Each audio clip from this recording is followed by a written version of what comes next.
Welcome to ASPN academy. Group 4 exam முடிஞ்சு ஒரு நாள் ஆயிடுச்சு. எல்லாரும் ஆன்சர் கீ செக் பண்ணிட்டு உங்களோட கட் ஆஃபையும் வெரிஃபை பண்ணி பார்த்துருப்பீங்க. நிறைய இன்னமும் டவுட் கீழே வந்து கேட்டுட்டு இருக்கீங்க. ஒரு விஷயம் நல்லா தெரிஞ்சுக்கோங்க, யாராலையும் எந்த அகாடமியாலையும் ஈவன் டிஎன்பிஎஸ்சியால கூட இப்போ கரெக்டான கட் ஆஃப் சொல்ல முடியாது. இப்போ மட்டும் கிடையாது, எப்பயுமே தான். ஏன்னா எல்லாரோட ஆன்சர் சீட்டும் கரெக்ட் பண்ணி முடிக்கிற வரைக்கும் கட் ஆஃப் அப்படிங்கிறது ஒரு ப்ரெடிக்ஷனா தான் இருக்குமே தவிர அக்யூரேட்டா யாராலையும் சொல்ல முடியாது. அதனால ஏன்னா நீங்க வந்து லாஜிக்கா திங்க் பண்ணி பாருங்க, இதுல நிறைய விஷயங்கள் அடங்கி இருக்கு. இப்போ ஒரு கட் ஆஃப் அப்படின்னு நம்ம எடுத்துக்கிட்டோம்னா அது அந்த வருஷம் சிலபஸ் பேட்டர்னை பொறுத்தது. இன்னொரு விஷயம் என்ன அப்படின்னு பார்த்தோம்னா அந்த வருஷம் வர்ற கொஸ்டின் பேப்பரோட டஃப்னஸை பொறுத்து இருக்கு. மூணாவது முக்கியமானது அந்த வருஷம் எக்ஸாம் எழுதினவங்களோட கெப்பாசிட்டியை பொறுத்தது இருக்கு. இப்ப இந்த வருஷம் நான் எழுதுறேன் எக்ஸாமு, என் கூட 14 லட்சம் பேர் எழுதுறாங்க. இந்த 14 லட்சம் பேரும் என்னை விட பெர்ஃபார்மன்ஸ் கம்மியா பண்ணாங்கன்னா நான் டாப்ல வந்துருவேன். இந்த 14 லட்சம் பேர்ல 5000 பேர் தான் போஸ்டிங். ஒரு 5000 பேர் டாப் லெவல்ல ஆன்சர் பண்ணிடுறாங்கன்னு வச்சுக்கோங்க, நான் அதை விட ஒரு மார்க் கம்மியா வாங்கினாலும் எனக்கு வேலை கிடைக்காது. அப்படிதான். அதனால இது வந்து நம்ம யாராலையும் கெஸ் பண்ணவே முடியாது. அப்ராக்சிமேட்டா நீங்க ஒரு 150க்கு மேல இருந்தீங்கன்னா சேஃப் ஜோன் அப்படின்னு வச்சுட்டு நீங்க வந்து அடுத்த வேலையை பார்க்க ஆரம்பிங்க. இதுக்கப்புறம் நீங்க வருத்தப்படுறதுனாலயோ இல்ல அதவே நினைச்சு புலம்பிட்டு இருக்கிறதுனாலயோ இல்ல இதவே திரும்ப திரும்ப வீடியோஸை பார்த்து அனலைஸ் பண்ணிட்டு எல்லா சேனல்லையும் கீழே கமெண்ட்ல போயிட்டு எனக்கு இது கிடைக்குமா கிடைக்குமான்னு கேட்கறதுனாலையும் எதுவும் மாற போறது இல்லை. நீங்க நினைச்சு பாருங்க, ஒருவேளை ரிசல்ட் பாசிட்டிவா வருது, அப்போ இப்ப நீங்க இவ்வளோ நாளும் கேட்டது எல்லாமே வேஸ்ட் தானே. உங்களுக்கு வேலை கிடைச்சிருச்சு, ஜாயின் பண்ணிட்டீங்க, எதுக்கு தேவையில்லாம இவ்வளோ எல்லாருக்கிட்டையும் கேட்கணும்? சரி, இன்கேஸ் ரிசல்ட் நெகட்டிவா வருதுன்னு கூட வச்சுக்கோங்க, ஓகேவா? வந்தாலும் இப்ப நீங்க கேட்கறதுனால ஏதாவது மாறப்போதா? எதுவுமே இல்லை. ஓகே, ஒரு நாள் ஆயிருச்சு, இது மனிதரோட இயல்பு, எல்லாருக்கும் மைண்டுக்குள்ள குழப்பம் இருக்கும், அதை கிளாரிஃபை பண்ணிக்கணும் அப்படின்னு நினைப்போம். அதுக்கு வந்து இது வரைக்கும் நீங்க பண்ணிட்டீங்க. அடுத்து நம்ம என்ன பண்ணணும்னா அடுத்ததை நோக்கி மூவ் ஆன் பண்ணணும். அதுதான் வந்து நம்ம ரொம்ப முக்கியம். ஏன் அப்படின்னா நம்ம புலம்புறதுக்கோ தேங்கி நிக்கிறதுக்கோ டைம் கிடையாது. டிஎன்பிஎஸ்சியே நம்மளுக்கு டைம் கொடுக்கல. இம்மீடியட்டா அடுத்த எக்ஸாமுக்கான நோட்டிபிகேஷனை கொடுக்க போறாங்க. அப்படின்னும் போது நம்ம என்ன பண்ணணும் அப்படின்னா அடுத்து என்ன பண்ணலாம், முடிஞ்சதை நம்மளால எதுவுமே பண்ண முடியாது. ஓகேவா? அடுத்தது என்ன பண்ணலாம் அப்படிங்கறத தான் நீங்க யோசிக்கணும். அதனாலதான் நான் இப்ப குரூப் 2A அதுக்கான பேட்டர்ன் அதோட எக்ஸாம் டீடைல்ஸ் பத்தி சொல்லிடலாம் அப்படின்னு நான் வந்தேன். ஏன்னா ஒரு 2-3 டேஸ் ஆகட்டும், கால் ஃபார் வரட்டும் ஃபர்ஸ்ட் நினைச்சேன். நீங்களும் கமெண்ட்ல நிறைய பேர் கேட்டிருந்தீங்க, எனக்கும் வந்து அது ஓகேன்னு பட்டுச்சு. ஏன் அப்படின்னா உங்களை ஒரு டைவர்ட் பண்ணணும். அதுவே பழசவே நீங்க நினைச்சிட்டு இருக்காம அடுத்து ஓகே அடுத்தது வருது, நம்ம வந்து இதுல கண்டிப்பா எப்படியாவது நம்ம பண்ணணும் அப்படிங்கிற இதை பார்க்கும்போது நிறைய பேருக்கு ஒரு கான்பிடென்ட் லெவலுக்கு வரும். ஓகே, அடுத்த எக்ஸாம்ல எப்படியாவது வாங்கிடலாம் அப்படிங்கிற ஒரு கான்பிடென்ட் வரும். பழச மறந்துட்டு புதுசா அடுத்ததுக்குள்ள நீங்க நுழைய ட்ரை பண்ணுவீங்க. உங்களுக்கு வந்து ஒரு சொல்யூஷனா இருக்கும் அப்படிங்கிறதுக்காக தான் இந்த வீடியோ போடுறேன். ஓகே, இந்த வீடியோ எதுக்கானது அப்படின்னா வரப்போற டிஎன்பிஎஸ்சி குரூப் 2A எக்ஸாமோட பேட்டர்ன் எப்படி இருக்கும், எக்ஸாம் எப்படி நடக்க போகுது அப்படின்னு. ஏன்னா நீங்க புது ஸ்டூடெண்டா இருந்தாலும் சரி, ஓல்டு ஸ்டூடெண்டா இருந்தாலும் சரி, 2 பேருக்குமே இந்த வாட்டி நடக்க போற 2A எக்ஸாமோட பேட்டர்ன், ப்ரிலிம்ஸ் மெயின்ஸ் எல்லாமே புதுசா தான் இருக்க போகுது. இது வந்து நியூ பேட்டர்ன். அதனால எல்லாருமே நீங்க தெரிஞ்சுக்கோங்க. ஓல்டு ஸ்டூடெண்டா இருந்தாலும் நியூ ஸ்டூடெண்டா இருந்தாலும் டீட்டெயிலா இந்த வீடியோல தெரிஞ்சுக்கோங்க. நிறைய சேஞ்சஸ் இருக்கு லாஸ்ட் இயருக்கும் இப்பயும். ஃபர்ஸ்ட் பாருங்க, இந்த எக்ஸாமுக்கு குவாலிஃபிகேஷன் என்ன அப்படின்னா எனி டிகிரி, பேசிக் வந்து எனி டிகிரின்னு நம்ம சொல்லலாம். ஆனா ஆக்சுவலா இது மட்டுமே வந்து குவாலிஃபிகேஷன் கிடையாது. ஒவ்வொரு போஸ்டிங்க்கு ஏத்தாப்புல வந்து குவாலிஃபிகேஷன் சேஞ்ச் ஆகும். இப்ப ஒரு சில பேர் சொல்லுவாங்க இன்ஜினியரிங் படிச்சவங்க எல்லாம் போஸ்டிங் இல்லையா குரூப் 2ல. அப்படியெல்லாம் இல்லை. இன்ஜினியரிங் ஸ்டூடெண்ட்ஸுக்கு இருக்கு, எனி டிகிரி முடிச்சிருந்தாலும் இருக்கு. ஒரு பர்டிகுலரான ஒரு எலிஜிபிளான யூனிவர்சிட்டியில நீங்க முடிச்சிருக்கணும். ஓகேவா? அந்த மாதிரி கரெக்டான பேட்டர்ன்ல நீங்க டிகிரி முடிச்சிருக்கணும். அதாவது 10th +2 டிகிரி அந்த மாதிரி முடிச்சிருக்கிறது, இந்த மாதிரி இருக்கு. ஒரு சில ரொம்ப ரேரான ஒரு சில போஸ்ட்டுக்கு தான் ஒரு பர்டிகுலரான இந்த டிகிரி முடிச்சிருக்கணும், இந்த மாதிரி முடிச்சிருக்கணும்னு சொல்லுவாங்க. இது வந்து நம்ம நோட்டிபிகேஷன் வந்ததுக்கு அப்புறம் அவங்க டீட்டெயிலா அந்த நோட்டிபிகேஷன்ல கொடுத்துருவாங்க, இந்த போஸ்ட்டுக்கு என்ன டிகிரி முடிச்சிருக்கணும் அப்படிங்கிறது. அதை அப்போ வந்து நான் இன்னும் டீட்டெயிலா சொல்றேன். காமனா 12th முடிச்சுட்டு ஏதாவது ஒரு டிகிரி நீங்க யூஜி பண்ணியிருந்தா போதும், பிஜி வரைக்கும் தேவையில்லை. அதுக்காக பிஜி பண்ணா எழுத முடியாதானா? அப்படி இல்லை. மினிமம் எனி 1 டிகிரி, மேக்சிமம் நீங்க எவ்வளவு வேணாலும் படிச்சுக்கலாம். ஓகேவா? இதான் வந்து குவாலிஃபிகேஷன். நெக்ஸ்ட், இந்த வருஷம் எப்ப மேடம் எக்ஸாம் வரப்போகுது அப்படின்னா 2025க்கான நோட்டிபிகேஷன் வந்து ஜூலை 15ல வருது உங்களுக்கு. பாருங்க, நோட்டிபிகேஷன் ஜூலை 15. ஜூலை 15 என்ன, இன்னும் ஒரு 2 நாள்ல நான் உங்களுக்கு நோட்டிபிகேஷன் வரப்போகுது. எக்ஸாம் டேட் என்ன அப்படின்னா செப்டம்பர் 28. இது எப்படி தெரியும் அப்படின்னா லாஸ்ட் இயர் நம்மளுக்கு கொடுத்த ஆனுவல் பிளானர்ல கொடுத்த டேட்டு தான் இது. கொடுத்த டேட் படி கரெக்டா நடத்திடுவாங்களா மேடம் அப்படின்னா முன்னாடியெல்லாம் அப்படி இருந்தது இல்லை. பட் இந்த வருஷம் அப்படி இல்லை. டிஎன்பிஎஸ்சி இந்த ஆனுவல் பிளானரை ஸ்ட்ரிக்டா ஃபாலோ பண்றாங்க. கரெக்டா சொன்ன டேட்ல வந்து நோட்டிபிகேஷன் வந்துருது. எக்ஸாம் எந்த டிலேவும் இல்லாம அந்த டேட்ல கரெக்டா எக்ஸாமையும் கண்டக்ட் பண்ணிடுறாங்க. அதே மாதிரி நீங்க இப்ப குரூப் 4 எக்ஸாம் எழுத போனீங்க இல்லையா, அன்னைக்கு காலையில குரூப் 4 எக்ஸாமுக்கான அனௌன்ஸ்மெண்ட் கொடுத்தாங்க இல்லையா, இன்னைக்கு இத்தனை பேர் எக்ஸாம் எழுத போறாங்க, இவ்வளவு சென்டர்ஸ் போட்டிருக்கோம் அப்படின்றத சொல்லும் போது ஃபைனலா அந்த டிஎன்பிஎஸ்சி ஆபீசர் ஜூலை 15 உங்களுக்கு குரூப் 2 நோட்டிபிகேஷனும் நாங்க விட போறோம்ன்றத அன்னைக்கு சொன்னார். அதனால ஜூலை 15 கொஸ்டின் நோட்டிபிகேஷன் வர்றது வந்து கன்ஃபார்ம். செப்டம்பர் 28 உங்களுக்கு எக்ஸாம் நடக்க போகுது. பாருங்க, 75 டேஸ் தான் இருக்கு. அதனால நீங்க என்னன்னா உட்காந்து யோசிச்சுக்கிட்டோ அழுதுட்டோ இருக்கிறதுக்கெல்லாம் நம்மளுக்கு டைமே கிடையாது. முடிஞ்சது முடிஞ்சிருச்சு. ஓகே, அதுக்காக சந்தோஷப்படுறதோ இல்ல அதுக்காக அழுகிறதையோ நம்ம ரிசல்ட் வரும்போது வச்சுக்கலாம். சரியா? இப்ப இன்னைக்கு நீங்க ஃபீல் பண்றீங்க, ஓகேவா? திரும்ப ரிசல்ட் வரும்போதும் நெகட்டிவா வந்துருது, அன்னைக்கும் உட்காந்து ஃபீல் பண்ணுவீங்க. இன்னைக்கு உட்காந்து அனலைஸ் பண்ணிட்டு இருக்கீங்க, 2-3 நாள் 1 வாரம் ஓடிடுது. ரிசல்ட் வந்ததுக்கு அப்புறம் பாசிட்டிவா வந்துருது. தேவையில்லை தானே இந்த 1 வாரத்தை வீணடிச்சுட்டு குரூப் 2ல நல்லா பண்ணாம போறதுக்கு. நடந்தது நடந்துருச்சு, விட்டுட்டு படிக்க ஆரம்பிங்க. இந்த 75 டேஸ்ல என்னால படிச்சிட முடியுமா மேடம்னா கண்டிப்பா முடியும். நீங்க அதுவும் குரூப் 4 ஆல்ரெடி எழுதியிருந்தீங்கன்னா தாராளமா முடியும். 2 சிலபஸுக்கும் பெருசா டிஃபரன்ஸ் இருக்காது.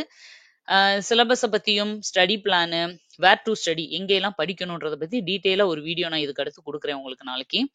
இப்போ நீங்க எக்ஸாம் பேட்டர்ன் மட்டும் தெரிஞ்சுக்கோங்க. இந்த 75 டேஸ்ல தாராளமா படிக்கலாம்.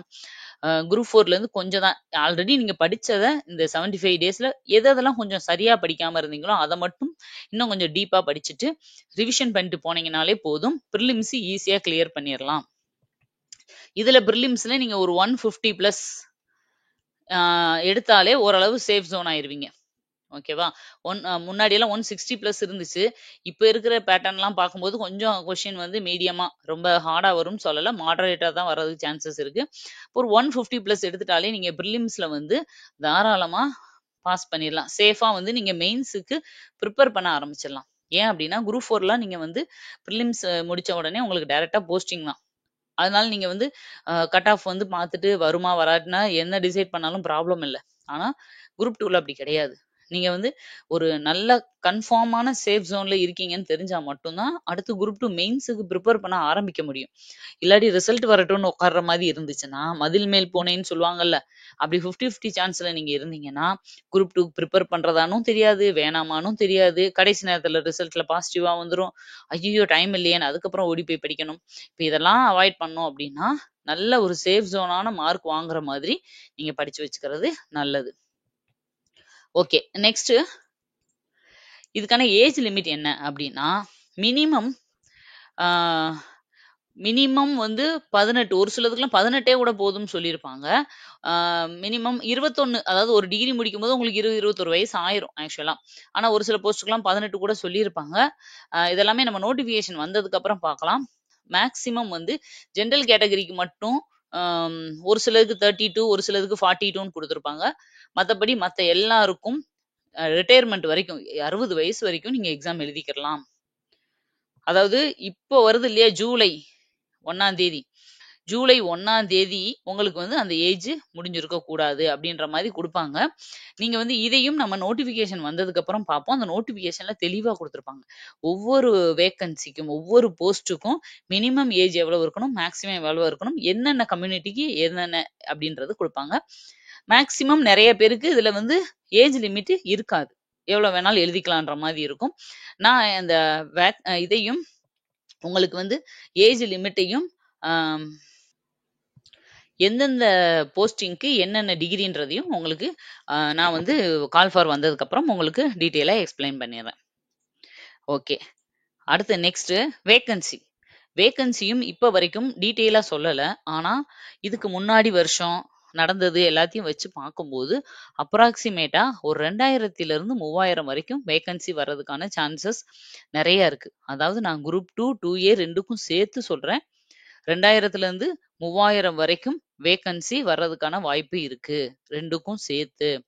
ரொம்ப கம்மியா இருக்கு மேடம் அப்படின்னு நீங்க நினைக்காதீங்க.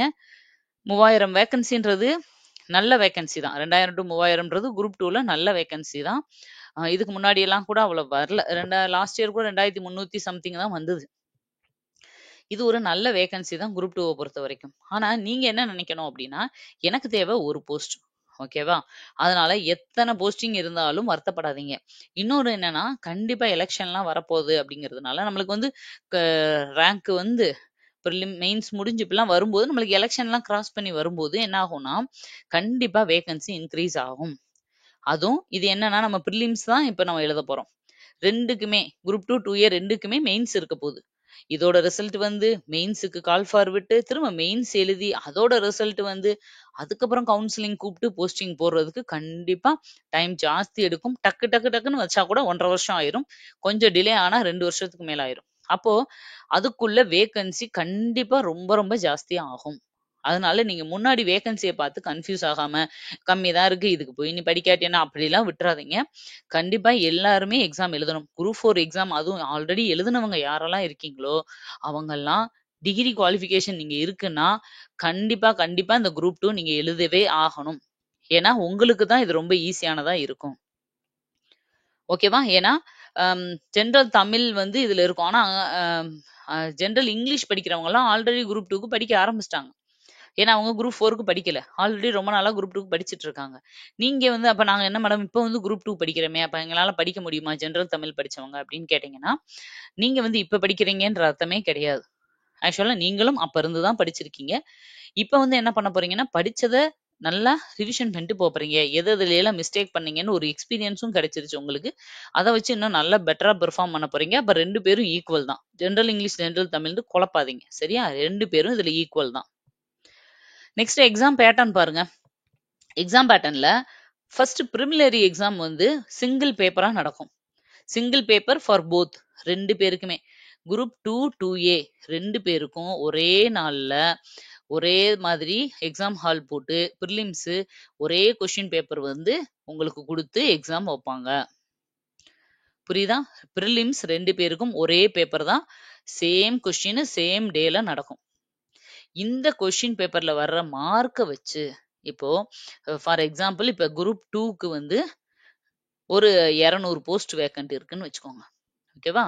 2Aவுக்கு இது அப்ராக்சிமேட்டா தான் போடுறேன், இவ்வளவுதானா மேடம்னு கேட்டுறாதீங்க. 2Aவுக்கு ஒரு 500 போஸ்ட் இருக்குன்னு வச்சுக்கோங்க. சரியா? இப்போ இது என்ன பண்ணுவாங்க அப்படின்னா, ஃபர்ஸ்ட் இந்த எக்ஸாம்ல ஃபர்ஸ்ட் 200 ஒரு 2 மடங்கு 3 மடங்கு அந்த மாதிரி இல்ல 10 ரேஷியோ அப்படி கூட எடுப்பாங்க. ஒரு 2000 பேர் ஃபர்ஸ்ட் 2000 பேரை குரூப் 2 மெயின்ஸ் எழுத அலோவ் பண்ணிடுவாங்க. அடுத்து இன்னொரு நாள் இந்த 2A மெயின்ஸ் நடக்கும். ஓகேவா? அந்த 2A மெயின்ஸ் நடக்கும்போது இந்த 2000 பேரும் எழுதுவாங்க. இதுல இருந்து ஒரு 5000 பேரையும் செலக்ட் பண்ணி மொத்தம் 7000 பேருக்கும் குரூப் 2A மெயின்ஸ் நடக்கும். இதை எழுதுனவங்க ஏன் மேடம் இதையும் எழுதுறாங்க அப்படின்னா, ஏன்னா இவங்க மேக்சிமம் மார்க் வச்சிருக்காங்க எல்லாத்த விட. அப்ப இவங்க 2க்குமே எலிஜிபிள். உங்களுக்கு புரிஞ்சிருக்கும்னு நினைக்கிறேன். இப்போ ஒரு அப்ராக்சிமேட்டா நான் வந்து ஃபர்ஸ்ட் மார்க் ஒரு 160ல இருக்குன்னு வச்சுக்கோங்க. 160ல இருந்து 150 வரைக்கும் 2000 பேர் இருக்காங்க. அப்போ அடுத்து 150 கீழ 130 வரைக்கும் இருக்கிற எடுத்தவங்கள குரூப் 2Aவுக்கு செலக்ட் பண்றாங்க. இது 2க்கு செலக்ட் பண்றாங்கன்னு வச்சுக்கோங்க. 2ன்றது இன்டர்வியூ போஸ்ட். இன்டர்வியூ போஸ்ட்னா இப்ப இன்டர்வியூலாம் இல்ல. அதனால அது ஹை போஸ்ட். ஓகேவா? அதுக்கு அடுத்த லெவல் தான் 2A போஸ்ட் வரும். அப்போ இந்த மார்க் இருக்கிறவங்க 2A எழுதலாம்னு போது இவங்களும் 2A எழுதலாம். ஏன் அவங்கள எழுத வர்றாங்க அப்படின்னா, 200 போஸ்ட்டுக்கு அவங்க 2000 பேர் எழுதியிருக்காங்க குரூப் 2 போஸ்ட். இதுல 200 பேருக்கு தான் கிடைக்க போகுது. மீதி 1800 பேர் திரும்பி வந்துருவாங்க. அப்ப இந்த 1800 பேரும் ஹையஸ்ட் மார்க் வாங்கினவங்க அடுத்து 2Aல போட்டி போடுவாங்க. ஏன்னா அவங்களுக்கு எலிஜிபிள் இருக்கு. 2லயும் அவங்க போட்டி போடுவாங்க. இப்படிதான் வந்து எக்ஸாம் நடக்க போகுது. உங்களுக்கு புரிஞ்சிருக்கும்னு நினைக்கிறேன். இப்போ உங்களுக்கு மெயின்ஸ் வரைக்கும் இப்ப கன்ஃபியூஸ் பண்ணிக்காட்டி கூட நீங்க பிரிலிம்ஸ் 2 பேருக்கும் ஒரே பேப்பர் தான்றதை தெரிஞ்சுக்கோங்க.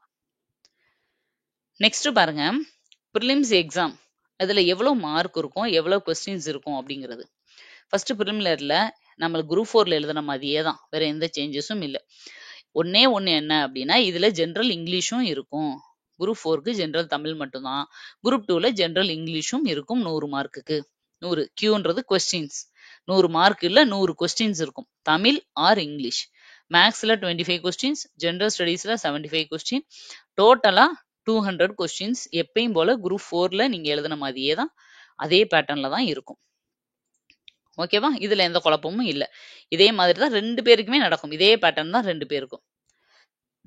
சரி, இப்ப மெயின்ஸுக்கு வருவோம். மெயின்ஸ்ல தான் 2 பேருக்கும் டிஃபர் ஆகுது. என்ன ஆகுது அப்படின்னா, அந்த மெயின்ஸ்லயும் காமனா ஒரு பேப்பர் இருக்கும். அது என்னன்னா, மெயின்ஸ் வரும்போது 2 பேருமே 2 பேப்பர் எழுத வேண்டி வரும்பா. 2 பேப்பர் எழுத வேண்டி வரும். First paper Tamil eligibility paper. Tamil eligibility paper நடக்கும். பாருங்க, அதுதான் தமிழ் எலிஜிபிலிட்டி பேப்பர். இது வந்து காமன் ஃபார் போத். இது எப்படி இருக்கும்னா டிஸ்கிரிப்டிவ் டைப்ல இருக்கும். டிஸ்கிரிப்டிவ்னா என்ன அப்படின்னா, நீங்க 2 மார்க் 3 மார்க் 5 மார்க்னு எழுதுவீங்க இல்ல, அந்த மாதிரி எழுதணும். அப்ப டெஃபனிஷன் இப்படிலாம் கேட்பாங்களா மேடம்னா, அப்படி இல்ல. தமிழ் அப்படிங்கிறதுனால ஒரு கடிதம் எழுத சொல்றது, ஒரு பேராகிராஃப் கொடுத்து டிரான்ஸ்லேட் பண்ணி தமிழ்ல டிரான்ஸ்லேட் பண்ணி எழுத சொல்றது, பழமொழிகள் கொடுத்து அதை தமிழ்ல எழுத சொல்றது. இப்ப நீங்க இதுல படிச்சீங்க இல்ல கிராமர், தமிழுக்கு ஜெனரல் தமிழுக்கு பிரித்து எழுதுக, சேர்த்து எழுதுக, அடைப்புக்குள்ள இருக்கிற வார்த்தைகளை எடுத்து எழுதுக. நம்ம ஸ்கூல் காலேஜ்ல எல்லாம் படிக்கும்போது கிராமர் பேப்பர்னு செகண்ட் பேப்பர் எழுதியிருப்போம் தமிழுக்கு. அந்த பேட்டர்ன்ல இருக்கும். ஏன் இந்த தமிழ் எலிஜிபிலிட்டி பேப்பர் வைக்கிறாங்க? இந்த தமிழ் எலிஜிபிலிட்டியில நீங்க வந்து பாருங்க, காலையில எலிஜிபிலிட்டி பேப்பர் நடக்கும். மதியம் உங்களுக்கு வந்து அந்த மெயின்ஸோட இன்னொரு செகண்ட் பேப்பர் நடக்கும். இந்த ரெண்டும் ஒரே நாள்ல நடந்தாலும் ஃபர்ஸ்ட் உங்களோட தமிழ் எலிஜிபிலிட்டியை தான் கரெக்ஷன் பண்ணுவாங்க. இதுல நீங்க மினிமம் 40 மார்க்ஸ் வந்து மினிமம் வாங்கியிருக்கணும். ஃபர்ஸ்ட் தமிழ் பேப்பரை எல்லாரோடதையும் கரெக்ஷன் பண்ணிடுவாங்க. அப்போ அதுல இப்ப 1000 பேர் நீங்க எழுதிருக்கீங்கன்னா, அதுல ஒரு 200 பேர் வந்து 40 மார்க் நீங்க வாங்கல, 40க்கும் கீழே வாங்கியிருக்கீங்கன்னா, இந்த 200 பேப்பரோட பேப்பரை, அந்த ஐடி நம்பரை வச்சு மெயின்ஸ்ல இருந்து அவங்களோட பேப்பர் எல்லாம் வெளியே எடுத்துருவாங்க. பாஸ் ஆன அந்த 800 பேரோட மெயின்ஸ் பேப்பரை மட்டும் தான் கரெக்ஷன் பண்ணுவாங்க. உங்களுக்கு புரியுதா? தமிழ் எலிஜிபிலிட்டி பேப்பர் ஒரே நாள்ல நடக்கும். அதுல பாஸ் ஆன பிறகுதான் திரும்ப வந்து உங்களை கூப்பிட்டு மிச்ச பேரை தான் மெயின்ஸ் எழுத விடுவாங்களான்னா அப்படி இல்ல. எழுத வச்சு வாங்கிருவாங்க எல்லாருக்கிட்டையுமே. ஓகேவா? ஃபர்ஸ்ட் வந்து என்ன நடக்கும்னா, குரூப் 2 அவங்களுக்கு வந்து எக்ஸாம் நடக்கும். ஒரே நாள்ல 2A மெயின்ஸ் நடக்காது. ஃபர்ஸ்ட் குரூப் 2 ஃபர்ஸ்ட் டாப் லெவல்ல மார்க் வாங்கினவங்கள மட்டும் கூப்பிட்டு 2க்கு வந்து மெயின்ஸ் எக்ஸாம் நடத்துவாங்க. அவங்களுக்கும் காலையில எலிஜிபிலிட்டி, மதியம் சப்ஜெக்ட் பேப்பர் நடக்கும். இதே மாதிரி இதுக்கான ரிசல்ட் எல்லாம் போட்டு முடிச்சதுக்கு அப்புறம் கேப் விட்டு கொஞ்ச நாள் கழிச்சு 2Aக்கான மெயின்ஸ் நடக்கும். இந்த 2A மெயின்ஸ்லயும் காலையில எலிஜிபிலிட்டி பேப்பர் தனியா இருக்கும், மதியம் அவங்களுக்கான எக்ஸாம் பேப்பர் நடக்கும். ஓகேவா? இந்த பேட்டர்ன்ல தான் நடக்கும். இந்த இதுல ஃபர்ஸ்ட் இந்த எலிஜிபிலிட்டி பேப்பர்ல 40 மார்க் நம்ம வாங்கியிருந்தோம்னா மட்டும்தான் நம்மளோட பேப்பரை, மெயின்ஸ் பேப்பரை திருத்துவாங்க. இது வரைக்கும் உங்களுக்கு கிளியரா புரிஞ்சிருக்கும்னு நினைக்கிறேன். இப்போ நெக்ஸ்ட் இதுல என்ன டிஃபரன்ஸ் அப்படின்னா, குரூப் 2 மெயின்ஸுக்கும் குரூப் 2A மெயின்ஸுக்கும் என்ன டிஃபரன்ஸ்? தமிழ் பேப்பர் சேம் தான் எல்லாருக்கும். ஓகேவா? அதே கொஸ்டின் பேப்பர் தான் கொடுப்பாங்கன்னு நான் சொல்ல வரல. ஆனா எலிஜிபிலிட்டின்னு ஒரு பேப்பர் எழுதணும். ஓகேவா? ஆனா மெயின்ஸ் பேப்பர்ல மதியம் நடக்குதுல்ல, அதுல வந்து டிஃபரன்ஸ் இருக்கும். குரூப் 2 மெயின்ஸ், அதாவது நான் சொன்னேன்ல ஹை போஸ்ட் அப்படின்னு சொல்லி, அதுக்கான போஸ்ட்டுக்கு மதியம் நடக்கிற பேப்பர்ல வெறும் ஜெனரல் ஸ்டடீஸ் மட்டும்தான் இருக்கும். பாருங்க, ஜெனரல் ஸ்டடீஸ் மட்டும்தான் நடக்கும் அதுல. அதுவும் முழுக்க முழுக்க எப்படி டிஸ்கிரிப்டிவ் பேப்பரா இருக்கும். 3 மார்க் 5 மார்க் 15 மார்க் 30 மார்க் அந்த மாதிரி பெரிய புக்லெட் கொடுத்து எழுத வைப்பாங்க. மொத்தம் 200 மார்க்ஸ்க்கு வந்து எக்ஸாம் நடக்கும். ஓகேவா? இதுதான் வந்து குரூப் 2 மெயினுக்கு வந்து பேட்டர்ன். காலையில எலிஜிபிலிட்டி டெஸ்ட் எழுதியிருப்பாங்க, அதுல 40 வாங்கியிருந்தா அவங்களோட இந்த மெயின்ஸ் பேப்பரை கரெக்ஷன் பண்ணுவாங்க. புரியுதா? இதான் குரூப் 2ஓட மெயின்ஸ். டிஸ்கிரிப்டிவா நடக்கும். நீங்க நல்ல மார்க் வாங்கி முன்னாடி இருக்கிறீங்கன்னா இந்த மாதிரி எழுதி எழுதி பிராக்டிஸ் பண்ண வேண்டி இருக்கும். அடுத்தது group 2A main. Group 2A main வந்து போன வாட்டி 2 பேருக்குமே டிஸ்கிரிப்டிவ் தான் வச்சிருந்தாங்க. இந்த வாட்டி பரவாயில்ல, அப்படி பார்த்தா அவங்க சேஞ்ச் பண்ணியிருக்காங்க. குரூப் 2A மெயின் வந்து என்னன்னா நார்மல் அப்ஜெக்டிவ் டைப்ல தான் இருக்கும். அப்ஜெக்டிவ்னா எப்படி? ப்ரிலிம்ஸ் எழுதுறீங்கல்ல நீங்க, OMR ஷேட் பண்ற மாதிரி அப்படி. OMRல நடக்கலாம். போன வாட்டி வந்து CBT அதாவது கம்ப்யூட்டர் பேஸ்ட் டெஸ்ட்னு சொல்லியிருந்தாங்க இந்த மெயின்ஸை, குரூப் 2A மெயின்ஸை. ஆனால் அப்படி நடத்தலை, ஓஎம்ஆர்லேயே வச்சு கண்டக்ட் பண்ணிட்டாங்க.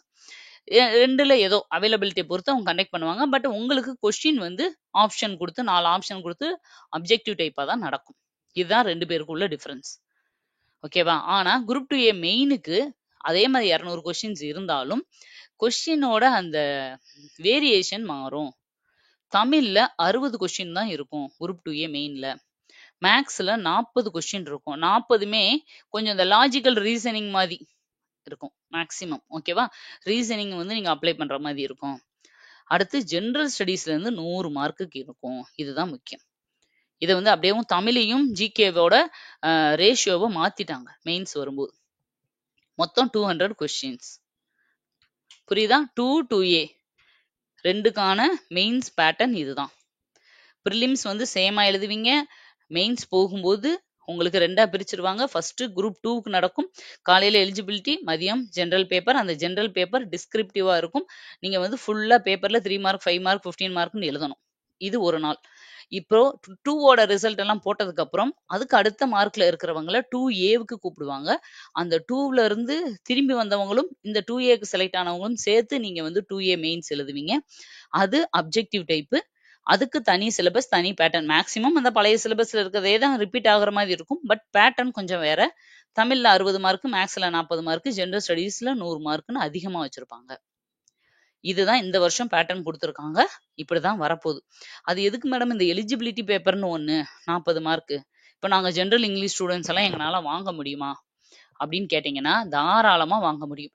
யாரெல்லாம் தமிழ் வந்து ஓரளவு எழுத படிக்க முடியும், ஸ்கூல்ல ஒரு சப்ஜெக்டா தமிழ் நாங்க படிச்சிருக்கோம் நீங்க சொன்னா அவங்க எல்லாராலையுமே கண்டிப்பா 40 மார்க் எடுக்க முடியும். ரொம்ப பேசிக்கான கொஸ்டின்ஸ் தான் இதுல இருக்கும். அதனால நீங்க தாராளமா ஈஸியா கிளியர் பண்ணிடுவீங்க. சுத்தமா தமிழே எழுத படிக்க தெரியாத அளவுக்குலாம் நம்ம யாரும் இல்ல. ஏன் இதை வச்சிருக்காங்க மேடம், இது தேவையா அப்படின்னா நிறைய ரீசனுக்காக இது வச்சிருக்காங்க. ஒண்ணு என்னன்னா எக்ஸாம் உள்ள போயிட்டு ஃபுல் அண்ட் ஃபுல் இங்கிலீஷ் மட்டும் தான் தெரியுது. அவங்களால வந்து வேலை செய்யும் போது கவர்மெண்ட்ல இருந்து வர்ற இந்த சர்க்குலர் எதையுமே வாசிக்க முடியல. அதை வாசிச்சு கரெக்டா அண்டர்ஸ்டாண்ட் பண்ணி அதுக்கு ரிப்ளை கொடுக்க முடியல. தமிழ் வந்து சரியா தெரியாது. அதாவது சும்மா சிபிஎஸ்சிலேயே படிச்சுட்டு முழுசா தமிழ் எழுத படிக்க தெரியாமவே இருக்கிறவங்க எல்லாம் நிறைய பேர் இருப்பாங்க. அந்த மாதிரி இல்லாம இதுக்காகவாவது கொஞ்சம் தமிழை பிராக்டிஸ் பண்ணிக்கட்டும் அப்படிங்கிறதுக்காக. 2வது ஒரு விஷயம் என்ன அப்படின்னா தமிழ்நாட்டை சேர்ந்தவங்களுக்கு வேலை வாய்ப்பு அதிகமா கொடுக்கணும் அப்படிங்கிற ஒரு ரீசன். ஏன்னா ஜெனரல் இங்கிலீஷ் இருக்கு, நீங்களே பாருங்க. ஜெனரல் இங்கிலீஷ் 100 மார்க் இருக்கு அப்படின்னும் போது கர்நாடகாவோ இல்ல ஆந்திராவோ கேரளாவோ சேர்ந்தவங்களோ அந்த ஜெனரல் இங்கிலீஷ் சூஸ் பண்ணிட்டு, ஏன்னா எங்க போனாலும் சயின்ஸும் சோசியல், ஹிஸ்டரி, ஜியாகிரபி எல்லாம் சேம் தான் எல்லா ஸ்டேட்லயும். அப்போ அவங்க ஜெனரல் இங்கிலீஷ் சூஸ் பண்ணிட்டு அழகா வேலை வாங்கிட்டு போயிடலாம் இல்லையா? இப்ப நீங்க நினைச்சு பாருங்க, தமிழ்நாட்டுல இருக்கிற எல்லா கவர்மெண்ட் ஆபீஸ்க்குள்ளயும் போனா எல்லாரும் ஆந்திராக்காரங்களும், கர்நாடகாரங்களும், தெலுங்குக்காரங்களும், நார்த் இந்தியன்ஸுமா இருந்தா எப்படி இருக்கும்? ஆக்சுவலா தமிழர்களுக்கான வேலை வாய்ப்பு மறுக்கப்படும். தமிழ்நாட்டுல வேலை வாய்ப்பு திண்டாட்டம் உருவாகும். அது ஒண்ணு. 2வது முக்கியமான விஷயம், தமிழ்நாட்டை பத்தி தெரியாம தமிழ்நாட்டிலேயே பிறந்து வளர்ந்தவங்க வந்து எந்த அளவுக்கு தெரியுமோ அந்த அளவுக்கு வெளி மாநிலத்தை சேர்ந்தவங்களுக்கு தமிழ்நாட்டை பத்தி தெரிஞ்சிருக்க வாய்ப்புகள் கம்மி. அப்போ இப்ப என்ன தூக்கிட்டு போய் நான் எந்த ஸ்டேட்ல நம்ம தமிழ்நாட்டுல வேலைக்கு போட்டாலும் எனக்கு அந்த ஸ்டேட்டை பத்தி ஸ்டேட் இல்ல அந்த டிஸ்ட்ரிக்டை பத்தி ஓரளவு தெரிஞ்சிருக்கும். ஓகேவா? மதுரை, விழுப்புரம், கடலூர் எங்க போட்டாலும் ஓகே இங்க இது இருக்கு அப்படின்னு. ஆனா வேற ஸ்டேட்ல இருந்து வர்ற ஒருத்தவங்களுக்கு தமிழ்நாடை பத்தி ஃபுல்லா அந்த நிர்வாகம், அட்மினிஸ்ட்ரேஷனை பத்தி தெரிஞ்சிருக்க வாய்ப்பு இல்ல. அப்ப கவர்மெண்ட் ஃபுல்லா அவங்கள வந்து வேலைக்கு போட்டா கரெக்டா ப்ராப்பரா ரன் ஆக சான்சஸும் இல்லை. இப்போ ஒரு இடத்துல நான் வந்து இறங்கி வேலை செய்யணும் அப்படின்னா இந்த இந்த எக்ஸாம் இந்த போஸ்டிங் எல்லாமே மக்களோட நம்ம இன்வால்வ் பண்ற மாதிரி இருக்கும். ஓகேவா? நிறைய இடங்கள்ல. அப்போ எனக்கு வந்து அவங்ககிட்ட ஈஸியா கம்யூனிகேட் பண்ற மாதிரி இருக்கணும். அவங்களோட பிரச்சனையை நான் புரிஞ்சுக்கிற மாதிரி இருக்கணும். நம்ம தமிழ்நாட்டோட கலாச்சாரம் தெரிஞ்சிருக்கணும். அங்க நடக்கிற கோயில்களையும் திருவிழாக்களையும் தெரிஞ்ச ஒருத்தரா இருக்கணும். இப்ப இவ்வளவையும் மெயினா மனசுல வச்சுதான் அவங்க தமிழுக்கு முக்கியத்துவம் கொடுத்திருக்காங்க. இதை வந்து நீங்க தேவையில்லாம வந்து வேற மாதிரி எதுவும் பொலிட்டிக்கலா இதை வந்து வேற மாதிரி திங்க் பண்ணாதீங்க. இது கண்டிப்பா ரீசனபிள் ஆனதுதான். இல்லாட்டினா வேற ஸ்டேட்டுக்காரங்க எல்லாம் நிறைய உள்ள புகுந்துறதுக்கு வாய்ப்பு இருக்கு. ஓகேவா? ஓகே, உங்களுக்கு புரிஞ்சிருக்கும்னு நினைக்கிறேன். நெக்ஸ்ட் இன்னொன்னு என்னன்னா, ஒரு சூப்பரான ஒரு விஷயம் என்ன அப்படின்னா, இந்த வருஷம் குரூப் 2A அதாவது குரூப் 2ல இன்டர்வியூ போஸ்ட் அப்படிங்கிறது போஸ்ட் இருக்கு. பட் இன்டர்வியூ கிடையாது. ஓகேவா? நீங்க இந்த மெயின்ஸ் எக்ஸாம் எழுதுறீங்கல்ல, எழுதுனதோட அப்படியே மார்க்கை வச்சு உங்களுக்கு டைரக்டா உங்களுக்கு ரேங்க் லிஸ்ட் போட்டு கவுன்சிலிங் கூப்பிட்டு போஸ்டிங் கொடுத்துருவாங்க. அவ்வளவுதான். இன்டர்வியூன்னு ஒண்ணு நீங்க போக தேவையில்லை. குரூப் 2க்கும் குரூப் 4 இதுக்கெல்லாம் எப்பயுமே இன்டர்வியூ கிடையாது. இனிமேல் குரூப் 1க்கு மட்டும்தான் இன்டர்வியூன்னு சொல்லிட்டாங்க. புரியுதா? அப்போ இன்டர்வியூன்றது கிடையாது. நெக்ஸ்ட் பாருங்க, மார்க்ஸ். இந்த மார்க்கும் கொஸ்டினுக்கும் எப்ப பாரு கன்ஃபியூஸ் ஆயிட்டே இருப்பாங்க. நம்ம கொஸ்டின் வந்து 200 கொஸ்டின் இருக்கும். அந்த 200 கொஸ்டினுக்கும் ஒவ்வொரு கொஸ்டினுக்கும் 1.5 மார்க்ஸ். ஏன் இந்த மாதிரி பேட்டர்னை ஃபாலோ பண்றாங்கன்னு உண்மையிலே சத்தியமா எனக்கும் இப்ப வரைக்கும் புரியல. ஒரு கொஸ்டினுக்கு 1 மார்க்னு வச்சுட்டு போயிடலாம். இந்த 1.5 வைக்கிறதுனால நிறைய 0.5 டிஃபரன்ஸ் விழுகுது. கொஸ்டின் 200 ஆனா மார்க் 300. இது எதுக்காக, எதை டேலி பண்றதுக்காக அப்படி பண்றாங்கன்னு தெரியல. பட் இதுதான் ஃபாலோ பண்றாங்க. நம்ம டிஎன்பிஎஸ்சில அது தெரிஞ்சுக்கோங்க.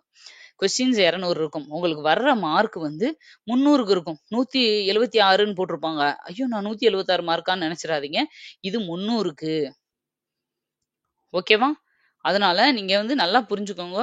எத்தனை கொஸ்டின் நாங்க கட் ஆஃப்ல போடுறதெல்லாம் நீங்க இத்தனை கொஸ்டின் 150க்கு மேல நீங்க எடுத்தா சேஃப் அப்படின்னு நான் சொன்னேன் இல்லையா? இது எதுக்குன்னா 200க்கு. 200 கொஸ்டின்ல 150 கொஸ்டினுக்கு மேல நீங்க கரெக்டா இருந்தா. கொஸ்டினை வச்சுதான் எல்லா இடத்துலயும் சொல்லுவாங்க. பட் ரிசல்ட்ல உங்களுக்கு ஷீட்ல வரும்போது மட்டும் 300க்கு மார்க் வரும். ரெண்டையும் கன்ஃபியூஸ் பண்ணிக்காதீங்க. அப்புறம் இன்னொரு ஒரு நல்ல அட்வான்டேஜான விஷயம் என்ன அப்படின்னா, நோ நெகட்டிவ் மார்க்ஸ். நெகட்டிவ் மார்க்கே கிடையாது. நிறைய பேர் அதுவும் கன்ஃபியூஸ் பண்ணிக்குவீங்க. இதுல நெகட்டிவ் மார்க் இருக்கான்னு. நெகட்டிவ் மார்க்ஸே கிடையாது. அதனால நீங்க தாராளமா எல்லா கொஸ்டினையும் அட்டன் பண்ணலாம். ஒரு கொஸ்டின் நீங்க விட்டீங்கன்னா அந்த ஒரு கொஸ்டினுக்கான மார்க் தான் போகும். இல்ல ஒரு கொஸ்டின் தப்பாச்சுன்னா அந்த ஒரு மார்க் மட்டும் தான் போகும். அதுக்காக மைனஸ் வேற எந்த மார்க்கையும் நெகட்டிவா மைனஸ் பண்ண மாட்டாங்க. அதனால நீங்க தாராளமா தெரியுதோ தெரியலையோ எல்லா கொஸ்டினும் அட்டன் பண்ணலாம். கண்டிப்பா பண்ணி தான் ஆகணும். பண்ணா மட்டும்தான் நம்மளுக்கு வந்து ஸ்கோர் வர்றதுக்கு சான்சஸ் இருக்கு. ஏன்னா நிறைய கொஸ்டின்ஸ் தெரியாத கொஸ்டின்ஸ் இருக்கும். அதை வந்து நீங்க கெஸ் பண்ணி தான் போட வேண்டியிருக்கும். ஓகேவா? அதனால இதை தெரிஞ்சுக்கோங்க. நெகட்டிவ் மார்க்ஸ் கிடையாது. அப்புறம் எக்ஸாம் மெத்தட் வந்து மெயின்ஸ் எக்ஸாமு எப்படியெல்லாம் நடக்க வாய்ப்பு இருக்குன்னா, ஃபர்ஸ்ட் ஓஎம்ஆர் ப்ரிலிம்ஸ் வந்து மெயின்ஸ்ல மொத்தமா ரெண்டுமே சேர்த்து சொல்லியிருக்கேன். ப்ரிலிம்ஸ் வந்து ஓஎம்ஆர் பேஸ் பண்ணி நடக்கும். ஓஎம்ஆர் ஷீட் வச்சு. ஓகேவா? ஓஎம்ஆர் ஷீட்டை எப்படி யூஸ் பண்ணணும், இப்போ லேட்டஸ்டா ஓஎம்ஆர் எப்படி மாறி இருக்கு எல்லாத்தையும் ஒரு வீடியோல நான் போட்டிருக்கேன். அதையும் கீழே டிஸ்கிரிப்ஷன்ல கொடுத்துறேன், பார்த்துக்கோங்க. அடுத்தது குரூப் 2A மெயின்ஸ் வந்து சிபிடி பேஸ்ட், கம்ப்யூட்டர் பேஸ்ட், அந்த அடிப்படையில நடக்கும். ஓகேவா? அதுக்காக தான் நம்மளோட சேனல்ல டெஸ்ட் பேட்சை வந்து உங்களுக்கு கம்ப்யூட்டர்ல மொபைல் அப்ளிகேஷன்ல எக்ஸாம்ல எப்படி நடக்குமோ அதே பேட்டர்ன்ல உங்களுக்கு கொடுத்து ப்ராக்டிஸ் கொடுக்குறோம். சரி, அப்ப நான் அங்க போகும்போது அதுல கன்ஃபியூஸ் பண்ணி நிறைய மிஸ்டேக் பண்ணிடக்கூடாது இல்லையா? அதுக்காக. அடுத்தது பாருங்க, குரூப் 2 மெயின்ஸ். அதுக்கு பேப்பர் பேஸ்ட்ல நடக்கும். ஏன் அப்படின்னா இது டிஸ்கிரிப்டிவ் டைப் இல்லையா? அப்ப நீங்க பேப்பர்ல தான் எழுத வேண்டி இருக்கும். ஃபுல்லா உங்களுக்கு பெரிய புக்லெட் மாதிரி கொடுத்துருவாங்க. அந்த புக்லெட்ல ஃபுல்லா அவங்களேவும் ஒரு 5 மார்க்னா அதுக்கு குறிப்பிட்ட ஸ்பேஸ் கொடுத்துருப்பாங்க. அதுக்குள்ள நீங்க எழுதி முடிக்கணும். அந்த மாதிரி கொடுத்துருவாங்க. மொத்தம் இந்த மாதிரி தான் நடக்கும். ஃபர்ஸ்ட் ப்ரிலிம்ஸ் 2 பேருக்கும் ஓஎம்ஆர்ல நடக்கும். குரூப் 2A மெயின்ஸ் வந்து சிபிடி பேஸ்டாவும், குரூப் 2 மெயின்ஸ் பேப்பர் பேஸ்டாவும் நடக்கும். புரியுதா? அடுத்தது உங்களுக்கு இதுக்கு தேவையான syllabus, study plan, where to study எல்லாத்தையும் நான் உங்களுக்கு சொல்லிடுறேன். இன்னும் அடுத்த வீடியோல உங்களுக்கு கொடுத்துட்றேன்.